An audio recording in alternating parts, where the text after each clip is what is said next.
এটা কি হচ্ছে? এইসব অ্যাক্টিং কোথায় শিখছো? হ্যাঁ, তোমার মাঝের ব্যথা কোথা থেকে হয়েছে? হ্যাঁ, আর কাজ পাচ্ছ না? হ্যাঁ, মাঝের ব্যথা আনতেছো।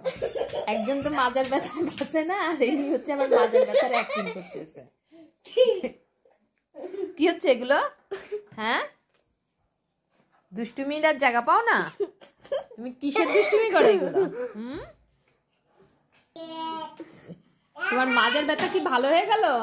হ্যাঁ, আবার দেখে দেখে তুমি গাছে বসে রান্না করতে মাটি নিয়ে যাচ্ছিল, কান্নাকাটি করছিল, চেতে গেছিল নোট। হ্যাঁ, ওর তো গন্ধ লাগে। ওলে বাবালে, ওলে বাবালে, বাঁচি না রে, বাঁচি না, বাঁচি না, বাঁচি না। ওলে বাপরে বাপ, বাঁচি না রে, বাঁচি না, বাঁচি না, বাঁচি না রে। লজ্জা পাইছে, ও লজ্জা পেয়ে গেছে, লজ্জা পেয়ে গেছে।